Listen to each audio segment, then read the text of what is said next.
أكبر الله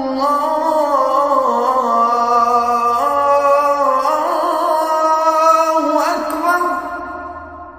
بسم الله الرحمن الرحيم. الحمد لله وحده والصلاة والسلام على من لا نبي بعده. أما بعد،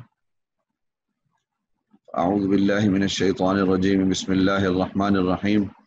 وإن طائفتان من المؤمنين اقتتلوا فأصلحوا بينهما فإن بغت إحداهما على الأخرى فقاتلوا التي تبغي حتى تفيء إلى أمر الله وإن فاءت فأصلحوا بينهما بالعدل وأقسطوا إن الله يحب المقسطين.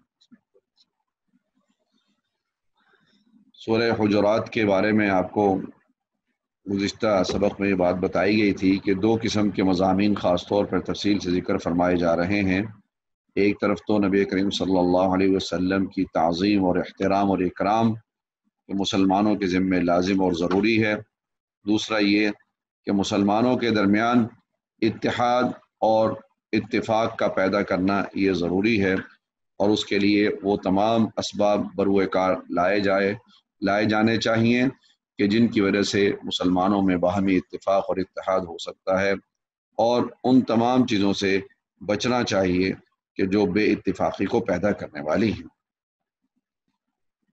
قرآن کریم کی اس آیت کریمہ کے اندر رب کائنات نے ایک عظیم الشان اصول ذکر فرمایا ہے. وہ اصول کیا ہے کہ وَإِن طَائِفَتَانِ مِنَ الْمُؤْمِنِينَ اقْتَتَلُوا، اگر مومنین کی دو جماعتیں آپس میں الجھ پڑیں، آپس میں جھگڑا شروع کر دیں، تو اب اس مسئلے کا حل کیسے کیا جائے گا؟ اللہ تعالیٰ فرما رہے ہیں کہ پہلے ہی کوشش یہ ہو کہ فَأَصْلِحُوا بَيْنَهُمَا، کہ ان کے درمیان صلح کروائی جائے، صلح کروا کر دونوں کو آپس میں ایک دوسرے کے قریب کیا جائے. فَإِن بَغَتْ إِحْدَاهُمَا عَلَى الْأُخْرَى، صلح کی تمام تر کوششیں ہو جانے کے بعد پھر بھی اگر ایک جماعت دوسری جماعت کے خلاف حد سے تجاوز کرنے والی ہو تو پھر اصول یہ ہے فَقَاتِلُوا الَّتِي تَبْغِي حَتَّى تَفِيءَ إِلَى أَمْرِ اللَّهِ، تو اے ایمان والو، تم نے قتال اور مقابلہ کرنا ہے ان لوگوں کا جو حد سے تجاوز کرنے والے ہیں، یہاں تک کہ وہ اللہ تعالیٰ کے حکم کی طرف واپس لوٹ آئیں، اہل حقوق کو حق دینا شروع کر دیں. پھر تو ٹھیک ہے، اور اگر ایسا نہیں ہے اور ایک جماعت ظلم و زیادتی پر اتری ہوئی ہے تو اس کے مقابلے میں جو دوسری جماعت ہے جس پہ ظلم کیا جا رہا ہے اس کا ساتھ دینا یہ قرآن کا حکم ہے. اور فَإِن فَاءَتْ فَأَصْلِحُوا بَيْنَهُمَا بِالْعَدْلِ وَأَقْسِطُوا، پھر اگر یہ جماعت بھی جو پہلے زیادتی پر اتری ہوئی تھی یہ اپنے کیے ہوئے سے باز آ جائے دونوں جماعتوں کے درمیان، تم عدل کے ساتھ صلح کرواؤ اور عدل کو ہمیشہ کے لیے قائم و دائم رکھو، کیونکہ عدل ایک ایسی چیز ہے ان اللہ یحب المقسطین، کہ عدل کرنے والوں کو اللہ تعالیٰ پسند فرماتے ہیں. مسلم شریف کی ایک روایت میں مزید اس کی وضاحت آتی ہے کہ، اور بخاری میں بھی ہے کہ آپ صلی اللہ علیہ وسلم نے ارشاد فرمایا ہے انصر اخاک ظالما او مظلوما، اپنے بھائی کی مدد کرو چاہے وہ ظالم ہو چاہے وہ مظلوم ہو. صحابہ کرام رضوان اللہ علیہم اجمعین نے عرض کیا یا رسول اللہ صلی اللہ علیہ وسلم کہ یہ بات تو ہمیں سمجھ میں آ رہی ہے کہ مظلوم کی مدد کی جائے، ظالم کی مدد کرنے کا کیا مطلب ہے؟ آپ نے ارشاد فرمایا کہ ظالم کی مدد کرنے کا مطلب یہ ہے امنعہ من الظلم، کہ اس کو تم ظلم سے بچا لو، ظلم سے روک دو، کہ تمہارا ظلم سے روک دینا یہ تمہارا اس کے ساتھ مدد کرنا ہے. تو یہاں پر یہ ایک عظیم الشان اصول ہمارے سامنے آ گیا کہ اگر دو مسلمانوں کی جماعتوں کے درمیان آپس میں کوئی اختلاف، کوئی جھگڑے کی کیفیت آ جائے تو پہلی بات یہ ہے کہ ان کے درمیان فوراً سے پہلے صلح کروانے کی کوشش کی جائے، اور صلح کے اندر اگر جھوٹ بولنے کی بھی کا موقع آ جائے تو حدیث میں آتا ہے کہ دو مسلمانوں کو آپس میں جوڑنے کے لیے جھوٹ بولنا اس کی بھی اجازت ہے، یہ صلح کی ترغیب اور صلح کی تلقین ہے۔ لیکن اگر اس کے باوجود بھی کام نہ بنتا ہو تو پھر جو زیادتی کرنے والے لوگ ہیں ان کے مقابلے میں تم نے کھڑا ہونا ہے، اور جو مظلوم ہیں ان کا تم نے ساتھ دینا ہے۔ آج تو دنیا کا معاشرہ کس طرف جا رہا ہے کہ جو ظالم ہوتا ہے اس کی طرف تو لوگ بڑھ بڑھ کے جاتے ہیں اور مظلوم بیچارے کی کوئی داد رسی نہیں کرتا۔ مشکات شریف کی ایک روایت چونکا دینے والی ہے جس میں آپ صلی اللہ علیہ وسلم نے ارشاد فرمایا، من مشى مع ظالم ليقويه وهو يعلم انه ظالم فقد خرج عن الاسلام۔ جو بندہ ظالم کا ساتھ دیتا ہے باوجود اس کے کہ اس کو پتہ ہے کہ یہ ظالم ہے، پھر بھی وہ ظالم کا ساتھ دیتا ہے، تو سمجھ لو کہ وہ اسلام کے دائرے سے نکل گیا ہے۔ اس سے اندازہ لگا لیجئے کہ کس قدر حق پرستی کا اسلام کے اندر درس دیا جا رہا ہے، حتیٰ کہ جیسا کہ قرآن کریم میں 6 پارے میں ارشاد فرمایا گیا ہے، اعدلوا هو اقرب للتقوی، کہ عدل اور انصاف کے دامن کو ہمیشہ ہمیشہ کے لیے مضبوطی سے تھام کے رکھنا ہے۔ اگرچہ عدل و انصاف کو قائم کرتے ہوئے فیصلہ تمہارے اپنوں ہی کے خلاف کیوں نہ جائے، تم نے اس کی پرواہ نہیں کرنی۔ عدل و انصاف یہ اسلام کا ایک طرہ امتیاز ہے جو اپنے اور غیر میں فرق کرنے سے انسان کو منع کرتا ہے۔ اور 4 پارے کے دوسرے رکوع میں بھی رب کائنات نے ارشاد فرمایا ہے کہ وَاعْتَصِمُوا بِحَبْلِ اللَّهِ جَمِيعًا وَلَا تَفَرَّقُوا۔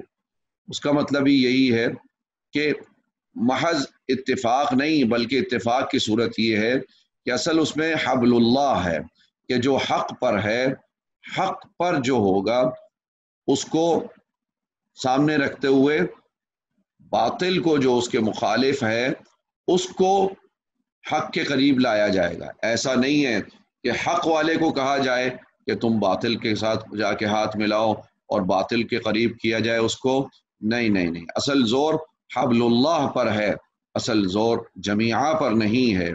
اس سے یہ بات سمجھ میں آئی کہ پہلے حق اور باطل میں یہ طے کر لیا جائے کہ کون حق پر ہے، تو جب حق والا ثابت ہو جائے تو باطل والے کو کھینچ کے حق والے کے پاس لایا جائے گا، نہ یہ کہ حق والے کو کھینچ کے باطل۔ آج کل کیا ہوتا ہے، بیچارہ حقدار ضعیف اور ناتواں اور کمزور ہوتا ہے، اس کو کہا جاتا ہے کہ چلو یار تم معافی مانگ لو، کچھ نہیں ہوتا۔ حالانکہ بات کیا ہے، بات یہ ہے کہ حق والے کے پاس باطل کو لایا جائے گا۔ یہ عظیم الشان ایک اصول سمجھ میں آیا۔ دوسرا، علماء متکلمین نے ایک جو مسئلہ اخذ کیا ہے وہ یہ ہے کہ اہل سنت والجماعت کے نزدیک انسان اگر گناہ کبیرہ کا بھی ارتکاب کرے تو اس گناہ کے ارتکاب کی وجہ سے انسان دائرہ اسلام سے خارج نہیں ہوتا۔ اس طرح کہ اس آیت کریمہ میں رب کائنات نے ارشاد فرمایا ہے وَإِن طَائِفَتَانِ مِنَ الْمُؤْمِنِينَ اقْتَتَلُوا، مومنین کی جماعت اگر آپس میں قتل و قتال شروع کر دے، قتل و قتال کرنا گناہ کبیرہ ہے، لیکن اس کے باوجود ان پر ایمان والوں کا اطلاق کیا گیا ہے کہ وہ مومنین ہیں۔ اس سے معلوم ہوا کہ مومن سے اگر خدا نخواستہ گناہ کبیرہ سرزد بھی ہو جائے تو گناہ کبیرہ کے سرزد ہونے کی وجہ سے وہ انسان دائرہ اسلام سے خارج نہیں ہوتا۔ اسی طرح قرآن کریم کی 10 آیات ہیں کہ جس میں ان الذین آمنوا وعملوا الصالحات کی تعبیر آ رہی ہے کہ جو لوگ ایمان لے کر کے آئے اور انہوں نے اچھے اعمال کیے، تو اس سے بھی معلوم ہوا کہ ایمان کی حقیقت میں اعمال داخل نہیں ہیں بلکہ اعمال الگ ہیں، ایمان الگ ہیں۔ اس لیے اگر کسی ایمان والے سے اگر کوئی بدعملی ظاہر ہو جائے تو اس کے باوجود وہ انسان دائرہ اسلام سے خارج نہیں ہوگا۔ اسلام ہمیں دوسرا یہ اسلوب اور یہ طریقہ بتلاتا ہے کہ انما المؤمنون اخوہ، دنیا جہان کے سارے جو بھائی ہیں، سارے کے سارے مسلمان آپس میں بھائی ہیں۔ فاصلحوا بین اخویکم، لہذا اگر کہیں جھگڑا پیدا ہو جائے فوراً سے پہلے اپنے بھائیوں کے درمیان صلح کروانے کی کوشش کرو۔ دیکھو جب سگا بھائی دوسرے بھائی کے ساتھ الجھ پڑے تو کوشش یہ ہوتی ہے کہ اس الجھاؤ کو ختم کروایا جائے۔ اسی طرح مسلمان کا بھائی ہے۔ اسلام اصل یعنی اخوت کا معیار ایمان اور اسلام رکھا گیا ہے۔ دیکھیں اگر انسان کا سگا بھائی ہے اور خدا نخواستہ وہ مسلمان نہیں ہے، وہ وارث نہیں بنے گا۔ اصل رشتہ ناتا نسب کی وجہ سے نہیں ہے، اصل رشتہ ناتا ایمان کی وجہ سے ہے۔ اس لیے فرمایا گیا دنیا جہان کے تمام مومن آپس میں بھائی ہیں۔ آگے رب کائنات نے اس اجتماعیت کو توڑنے کے لیے جو اسباب بن سکتے تھے ان سے سختی سے منع فرمایا ہے کہ یا ایھا الذین آمنوا لا یسخر قوم من قوم عسى ان یکونوا خیرا منہم۔ تین اسباب اس میں ذکر کیے گئے۔ پہلا سبب یہ کہ اے ایمان والو، تم میں سے کوئی ایک جماعت دوسری جماعت کا مذاق نہ اڑائے، اس طرح کا مذاق کہ جس کی وجہ سے یعنی کہ یہ مذاق حقارت تک پہنچا دے کہ دوسرے کو حقیر جانا جائے، اس چیز کو پسند نہیں کیا گیا۔ اس کے بارے میں لکھا ہے کہ بنی تمیم، قبیلہ تمیم کا ایک وفد جب آئے اور انہوں نے آ کے مسلمانوں کے جو فقراء تھے ان کے ساتھ استہزاء اور مذاق کرنا شروع کیا، حضرت عمار، حضرت صہیب وغیرہ کے ساتھ، اور مذاق بھی اس طریقے سے کہ جو حقارت تک پہنچانے والا ہو، اس لیے اس سے منع کیا گیا۔ ایک دیکھیں شریعت مطہرہ نے مذاق کی بھی ایک حد رکھی ہے۔ مذاق دل جوئی کرنا اس خاطر کہ اس میں کسی کی حقارت نہ ہو، اس میں جھوٹ نہ ہو، اس کی اجازت ہے، اور احادیث کے اندر ہمیں بہت زیادہ اس کے واقعات بھی ملتے ہیں۔ اس طریقے سے مذاق کرنا کہ جس سے دوسرے کا دل خوش کرنا مقصود ہو، کسی کو حقیر گرداننا مقصود نہ ہو، تو شریعت مطہرہ نے اس کی اجازت دی ہے۔ لیکن یہاں پر جس مذاق سے منع کیا جا رہا ہے یہ وہ مذاق ہے جو دوسرے کی حقارت تک پہنچانے والا ہو۔ اللہ تعالیٰ نے فرمایا اس طرح کا مذاق نہ کیا جائے۔ عسیٰ ان یکونوا خیرا منہم، قریب ہے کہ جس قوم سے مذاق کیا جا رہا ہے وہ بہتر ہوں ان لوگوں سے جو مذاق کرنے والے ہیں۔ اور اسی طرح عورتیں دوسرے عورتوں کے ساتھ اس قسم کا مذاق نہ کریں جو حقارت کی طرف لے جانے والا ہو۔ قریب ہے کہ جن عورتوں کے ساتھ مذاق کیا جا رہا ہے وہ بہتر ہوں ان خواتین سے جو مذاق کرنے والی ہیں۔ تو اس سے بھی معلوم ہوا کہ یہ مذاق، یہ مسلمانوں کی اجتماعیت، ایسا مذاق جو کہ حقارت کی طرف لے کے جانے والا ہے، یہ اس مسلمانوں کی اجتماعیت کو ختم کرنے والا ہے۔ اس لیے اس حکم سے بھی شریعت مطہرہ نے منع کر دیا۔ محققین کی رائے یہ ہے کہ کوئی بندہ کسی کے فقر کی وجہ سے اس کو حقیر سمجھے یا کسی کے ضعف کی وجہ سے اس کو حقیر سمجھے تو اللہ تعالیٰ دنیا ہی کے اندر اس کا بدلہ اس کے سامنے لے آتے ہیں۔ حضرت تھانوی رحمۃ اللہ علیہ نے اس میں ایک واقعہ لکھا کہ فرمایا کہ ایک دفعہ میاں بیوی کھانا کھا رہے تھے تو باہر دروازے پہ دستک ہوئی، کوئی فقیر آیا تو اس نے آ کے کچھ مانگا، اس نے جا کے اس کو جھاڑ دیا اور سختی سے جھاڑا اور ڈانٹ کے وہاں سے نکال دیا۔ اللہ کی کرنی ایسی ہوئی کہ اس کے حالات بگڑنے شروع ہو گئے، مال ختم ہونا شروع ہو گیا، یہاں تک کہ بیوی کا نان و نفقہ بھی اس کے پاس نہیں رہا، جس کے نتیجے میں بالآخر نوبت یہاں تک آ گئی کہ اس نے اپنی بیوی کو طلاق دے دی۔ بیوی نے ایک اور شخص کے ساتھ نکاح کر لیا۔ اب اتفاق کی بات ہے کہ یہ بیوی اس خاوند کے ساتھ کھانا کھا رہی ہے، دروازے پہ دستک ہوتی ہے اور کوئی فقیر کوئی کھانا مانگ رہا ہے، خاوند کہتا ہے فوراً جا کے اس کی مدد کرو اور اس کو کچھ دے کر کے آؤ، کہ وہ جا کے دیکھتا ہے، وہ عورت جا کے دیکھتی ہے تو دیکھ کر کیا دیکھتی ہے کہ دیکھ کر ایک دم وہاں سے چیخ مارتے ہوئے واپس آتی ہے کہ یہ تو وہی جو فقیر ہے، یہ تو میرا وہ خاوند ہے۔ اور پھر آ کے رو کر کے اس نے اپنے خاوند کو واقعہ سنایا کہ ایک دفعہ ایسا ہی ہوا تھا کہ کوئی فقیر ہمارے دروازے پر آیا تھا اور میرے اس خاوند نے اس کو ڈانٹ کے نکال دیا تھا۔ تو اس موقع پر اس کے دوسرے خاوند نے کہا کہ اگلی بات میں تمہیں بتاتا ہوں کہ وہ فقیر جو اس دروازے پر تمہارے دروازے پر آیا تھا وہ میں ہی تھا، اس نے مجھے حقیر جانا تو اللہ تعالیٰ نے مجھے مال بھی دے دیا اور اس کی بیوی بھی اللہ تعالیٰ نے مجھے عطا فرما دی۔ اس سے معلوم ہوا کہ کبھی بھی کسی کو حقیر نہیں سمجھنا چاہیے۔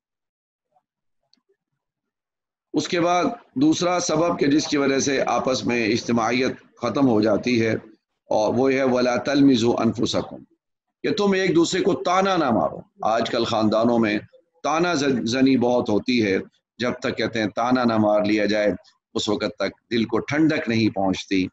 یہ ہرگز ایسی بات نہیں ہونی چاہیے۔ یہ چیز تانا زنی بھی بہت بڑی نقصان دہ چیز ہے۔ قرآن کریم نے اس کو بھی سختی سے منع کیا ہے کہ تم نے ایک دوسرے کو تانا بھی نہیں مارنا۔ وَلَا تَنَابَزُوا بِالْأَلْقَابِ، اور تیسرا سبب جو ذکر کیا گیا ہے جس سے منع کیا جا رہا ہے کہ تم برے القاب کے ساتھ بھی کسی کو نہ پکارا کرو، مثلا کسی کو یا فاسق کہنا، کافر کہنا اور برے القاب سے کسی کو پکارنا، اس چیز سے روکا گیا ہے۔ اللہ تعالیٰ فرماتے ہیں بئس الاسم الفسوق بعد الایمان، کہ بہت برا ہے گناہ کا نام لگ جانا ایمان لانے کے بعد، بہت برا ہے کہ کسی پر گناہ گار کا نام لگ جائے۔ تو جو بندہ تانا مار رہا ہے یا جو بندہ یعنی کہ برے القاب سے کسی کو پکار رہا ہے، اس نے تو کوشش کر کے دوسرے کے اوپر گناہ تھوپنے کی کوشش کی، لیکن در حقیقت یہ ہے کہ اس بندے کے اوپر گناہ کا برا نام اس بندے کے اوپر لگ گیا کہ اس نے برا کام کیا ہے۔ وَمَن لَّمْ يَتُوبْ فَأُولَٰئِكَ هُمُ الظَّالِمُونَ، جو لوگ ان کاموں سے توبہ نہیں کرتے، خاص طور پر ان تینوں چیزوں کا تذکرہ آیا، یعنی کہ ایک تو یہ کہ ایسا مذاق جو کہ حقارت تک پہنچانے والا ہو، دوسرا تانا زنی، اور تیسرا برے القاب سے ایک دوسرے کو پکارنا۔ جو بندہ ان کاموں سے توبہ نہیں کرے گا ایسے ہی لوگ ظلم کرنے والے۔ آگے چوتھی چیز جس سے روکا گیا ہے، یا ایھا الذین آمنوا اجتنبوا کثیرا من الظن، اے ایمان والو تم زیادہ گمان سے بچا کرو، ان بعض الظن اثم، بعض گمان ایسے ہوتے ہیں جو کہ گناہ تک پہنچ جاتے ہیں، جو گناہ سراسر گناہ ہو جاتے ہیں۔ خصوصاً ایسے لوگ جو اہل خیر اور مومنین میں سے ہیں، ان کے بارے میں بدگمانی کرنا یہ بہت ہی ناپسندیدہ ہے، بہت ہی ناپسندیدہ ہے۔ غالباً جنید بغدادی رحمہ اللہ کے بارے میں آتا ہے کہ ایک دفعہ ان کے اوپر واردات بند ہو گئے تھے، تو وجہ یہ بتائی گئی تھی کہ ایک دفعہ تم نے اپنے بھائی کے بارے میں بدگمانی کی تھی کہ وہ کیا کہ ایک فقیر آیا، اور اس فقیر نے جب فقیر نے دستک دی تو انہوں نے کہا دیکھو کتنا ہٹا کٹا ہے، پھر بھی مانگتا ہے، حالانکہ زبان سے نہیں کہا۔ تو فرمایا گیا کہ بے شک تم نے زبان سے تو نہیں کہا لیکن دل میں تو اس کے بارے میں برائی سوچ لی تھی۔ اس سے معلوم ہوا کہ بدگمانی، اس سے اپنے آپ کو بہت زیادہ بچایا جائے۔ پچھلا مضمون اور اگلا مضمون، حضرت تھانوی رحمۃ اللہ علیہ ان چاروں چیزوں کو یوں جمع فرماتے ہیں کہ اپنے آپ کو ہم بد زبانی سے اور بدگمانی سے بچائیں، بد زبانی سے بچائیں اور بدگمانی سے بچائیں۔ اگلی چیز ولا تجسسوا، کہ تم جاسوسی نہ کیا کرو، کسی کے عیوبات کی ٹو نہ لگایا کرو، اور اس کے بارے میں کہ جناب یہ ایسا ہے ویسا ہے، چھپ چھپ کے اس کے عیوبات کی ٹو لگانا، اس کو سختی سے منع کیا گیا ہے شریعت مطہرہ میں۔ دوسروں کے عیوبات کے اوپر پردہ ڈالنے کا حکم ہے، ان کے عیوبات کو تلاش کرنے کا حکم نہیں ہے۔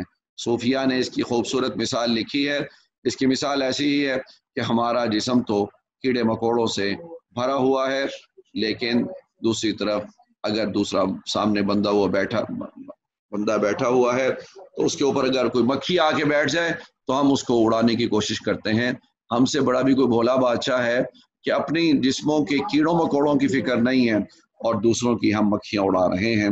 اس لیے کسی کے بارے میں اس کے عیوبات کو تلاش کرنا اس چیز سے سختی سے منع کیا گیا۔ چھٹی چیز کیا ہے؟ یہ ایسی چیز ہے کہ جس میں تقریباً ہر خاص و عام، میرے خیال میں 99% مسلمان اس میں اس وقت یعنی کہ ملوث ہیں، اور وہ ہے غیبت کا گناہ۔ قرآن کریم نے اس گناہ کو سختی سے منع کیا ہے کہ وَلَا يَغْتَبْ بَعْضُكُمْ بَعْضًا، تم میں سے بعض کی غیبت نہ کریں۔ اللہ معاف کرے کہ ہم اس وقت ہماری طبیعت اتنی خراب ہو چکی ہے کہ جب تک ہم کسی مجلس میں غیبت نہ کریں تو اس وقت تک ہمیں مجلس کا لطف نہیں آتا، اس لیے اس چیز سے سختی سے منع کیا گیا ہے۔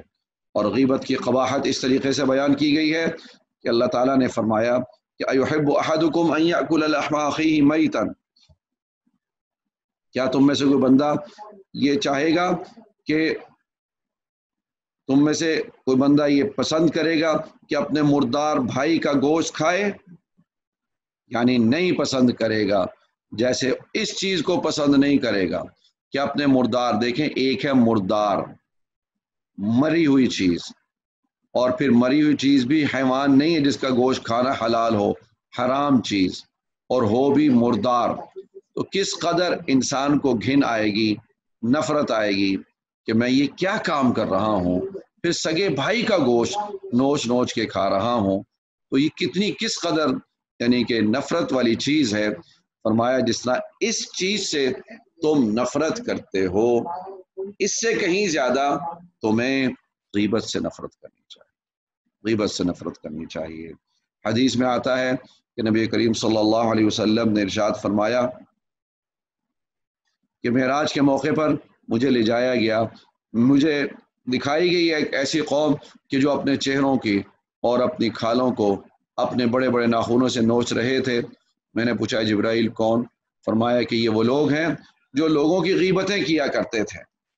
اس سے معلوم ہوا کہ لوگوں کی غیبت کرنا، پھر دیکھو اس کو تشبیہ جو بھائی کے ساتھ دی جا رہی ہے، مردار بھائی کے ساتھ، اسی طرح اگر یعنی کہ دیکھیں جس طرح مردہ ہے اس کو پتہ نہیں ہے اس کے ساتھ کیا ہو رہا ہے، اسی طرح جو بندہ جس کی غیبت کی جا رہی ہے اس کو بھی نہیں پتا کہ میری کون غیبت کر رہا ہے۔ غیبت کے معنی حدیث میں آئے ہیں، آپ صلی اللہ علیہ وسلم نے ارشاد فرمایا کہ غیبت کیا ہے کہ اپنے بھائی کے یعنی کہ پیٹھ پیچھے اس کی مذمت بیان کرنا۔ صحابہ کرام رضوان اللہ علیہم اجمعین نے عرض کیا یا رسول اللہ صلی اللہ علیہ وسلم اگر وہ برائی اس کے اندر موجود ہو تو تب بھی غیبت ہے؟ فرمایا تب ہی تو غیبت ہے، اگر وہ اس کے اندر موجود نہیں ہے پھر تو غیبت نہیں، وہ تو اس سے دوہرا گناہ ہو گیا، بہتان ہو جائے گا، بہتان ہو جائے گا۔ اس لیے غیبت سے اپنے آپ کو بچایا جائے۔ اگر غیبت ہو چکی ہے تو اب اس کا توبہ کا طریقہ کیا ہے؟ اگر تو جس کی غیبت کی گئی ہے اگر تو اس کو اطلاع مل گئی ہے کہ فلاں آدمی نے میری مذمت بیان کی ہے، پھر تو اس سے معافی مانگی جائے گی، اور اگر اس کو پتہ نہیں چلا تو یہ ابھی حق اللہ میں سے ہے، پھر اللہ تعالیٰ سے معافی مانگی جائے۔ اب اس کو بتانے کی ضرورت نہیں ہے، اس کو بتانے کی ضرورت نہیں ہے، ہاں اگر اس کو اطلاع ہو چکی ہو تو پھر اس میں اس سے معافی مانگی جائے۔ واتقوا اللہ، ان معاملات میں خصوصاً غیبت کے معاملے میں اللہ تعالیٰ سے ڈرتے رہنا کہ ان اللہ تواب الرحیم، بے شک اللہ تعالیٰ کی ذات توبہ قبول کرنے والی ذات اور رحم کرنے والی ذات ہے۔ خصوصاً میں خواتین سے یہ درخواست کروں گا، مرد حضرات بھی اس وقت اس بیماری میں بہت زیادہ، میرا خیال میں کرونا وائرس اتنا پھیلا ہوا نہیں ہے جتنا کہ مسلمانوں کے اندر غیبت کا وائرس پھیلا ہوا ہے، اس لیے اپنے آپ کو یعنی کہ ہم نے غیبت سے بچانا ہے، جتنا ہو سکے ہم نے اپنے آپ کو بچانا ہے۔ دیکھیں ہمارے پاس اگر نیکیاں زیادہ نہیں ہیں تو کم از کم ہم گناہ سے تو اپنے آپ کو بچا کے رکھیں۔ امام ابو حنیفہ رحمۃ اللہ علیہ کے بارے میں آتا ہے کہ وہ فرمایا کرتے تھے کہ اگر مجھے بہت ہی زیادہ شوق ہو غیبت کرنے کا تو پھر میرا دل یہ چاہتا ہے کہ میں پھر اپنی والدہ کی غیبت کروں تاکہ میری جو نیکیاں ہیں میری والدہ کو پہنچے۔ آپ اندازہ لگا لیجئے اللہ والوں کی کیسی عظیم الشان سوچ کہ دیکھو غیبت کر کے ہم اپنی نیکیاں کسی اور کو کیوں دیں۔